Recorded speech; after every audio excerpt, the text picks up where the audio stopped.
Cyber crime కేసులో విచారణకు హాజరైన వైసీపీ మాజీ ఎంపీ గోరంట్ల మాధవ్ ఇటు పోలీసులకు అడిగిన ప్రశ్నలకు సమాధానమిచ్చారని, మళ్లీ విచారణకు పిలిచినా సరే తాను వస్తానని అన్నారు. తానేం మాట్లాడానో టీడీపీ జనసేన నేతలు కూడా అదే మాట్లాడారని, మరి వారిపై కూడా చర్యలు తీసుకుంటారా అని ప్రశ్నిస్తున్నారు. CM Chandrababu, deputy CM Pawan, హోంమంత్రి అనితలపై పోలీసులకు ఫిర్యాదు చేయబోతున్నారని తెలిపారు గోరంట్ల మాధవ్.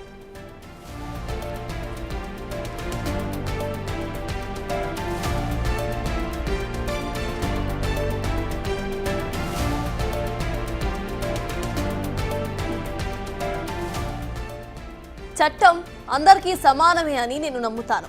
పోలీసులు వారిపై కూడా చర్యలు తీసుకుంటారని ఆశిస్తున్నాను అంటున్న గోరంట్ల మాధవ్తో మా ప్రతినిధి సాహిత్య face to face. Commission Vasireddy Padma complaint నేపథ్యంలో అయితే కనుక గోరంట్ల మాధవ్ ఇక్కడికి విజయవాడ రావడం జరిగింది. సైబర్ క్రైమ్ వాళ్ళు అయితే కనుక ఇక్కడ ఆయన విచారించడం జరిగింది. అసలు ఏ విధంగా విచారించారు, ఆయన ఎలాంటి ప్రశ్నలు అడిగారని ఆయన మాట్లాడుతుంది. సార్ నమస్తే, ఏంటి బాగున్నారు సార్? బాగున్నామ్మా. ఏంటి సరే ఏం క్వశ్చన్స్ అడిగారు లోపల? లేదు, ఇప్పుడు ఒక 6 క్వశ్చన్స్తో ఒక క్వశ్చనేర్ తయారు చేసి పెట్టుకున్నారు. ఆ క్వశ్చన్స్ను వారు అడగడం జరిగింది. దానికి నేను ఆన్సర్ చేసినాను. తర్వాత మళ్ళీ విచారణకు ఎప్పుడు పిలిస్తే అప్పుడు రావాలని కూడా పోలీసు అడగడం జరిగింది.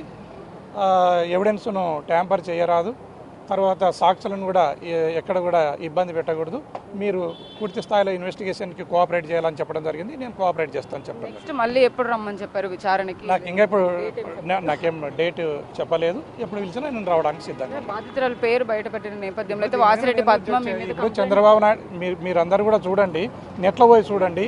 చంద్రబాబు నాయుడు, తర్వాత పవన్ కళ్యాణ్, హోమ్ మినిస్టర్ గారు ముగ్గురు మాట్లాడిన వీడియోలను మీరు నెట్లో పోతే దొరుకుతుంది. వాళ్ళ మీద కూడా నేను కంప్లైంట్ ఇవ్వబోతున్నాను. దాని మీద కూడా కేసులు కట్టి విచారణ చేస్తే చట్టం అందరికీ సమానమే ఈ భారతదేశంలో అన్న విశ్వాసము, భరోసా ప్రజలకు కల్పించిన వారం అవుతాం. పోలీస్ వ్యవస్థ కూడా అటువైపు చర్యలు తీసుకోవాలని నేను కంప్లైంట్ అదే వాళ్ళు సుగాలి ప్రీతి దానిపైన పవన్ కళ్యాణ్ కర్నూలులో మాట్లాడడం జరిగింది. చంద్రబాబు నాయుడు గారు ధర్మవరంలో మాట్లాడడం జరిగింది. ఈ హోమ్ మినిస్టర్ గారు కూడా మాట్లాడడం జరిగింది. వీరు ముగ్గురు కూడా ఈ బాలికలు ఎవరైతే బాధిత బాలికలు ఉన్నారో వారి పేర్లను డిస్క్లోజ్ చేయడం జరిగింది చాలా సందర్భాల్లో. వాటిపైన కూడా కేసులు కట్టి విచారణ చేస్తే చట్టం అందరికీ సమానమని ప్రజలు భావిస్తారు. వైసీపీ పార్టీలో కూడా చాలా మంది నేతలు ఇప్పటికే అరెస్ట్ అవుతూ ఉన్నారు. వాళ్ళ అరెస్ట్ని మీరు ఎలా? అదే చెప్తున్నాను కదా, ఈ అరెస్టులను చంద్రబాబు నాయుడు ఆయన మూతిని ఇట్లా అడ్డం పెట్టి సూర్యుని ఆపాలనుకోవడం ఎంత హాస్యాస్పదమో, ఇలాంటి చెత్త కేసులను పెట్టి మా వైఎస్ఆర్ కాంగ్రెస్ పార్టీ లీడర్లను, కార్యకర్తలను కంట్రోల్ చేయాలనుకోవడం కూడా అంతే హాస్యాస్పదం అని నేను భావిస్తున్నాను. మొత్తం మీద ఏదైతే గోరంట్ల మాధవ్ అయితే విచారణకి వచ్చిన నేపథ్యంలో అయితే కనుక అతనికి కొన్ని నోటీసులు కూడా ఇవ్వడం జారీ చేయడం జరిగింది అని చెప్పేసి కూడా ఆయన చెప్తూ ఉన్నారు. అదేవిధంగా ముఖ్యమంత్రి, ఇటు ఉప ముఖ్యమంత్రి మీద కూడా కంప్లైంట్ చేస్తాను నేను. ఈ సుగాలి ప్రీతి కేసులో అయితే కనుక వాళ్ళ పేర్లు ఎలా బయట పెట్టారో అలాగే నేను చెప్పడంలో తప్పే ఉంది అని చెప్పి కూడా ఆయన మాట్లాడుతున్న పరిస్థితి ఉంది. వీడియో జర్నలిస్ట్ సాహిత్య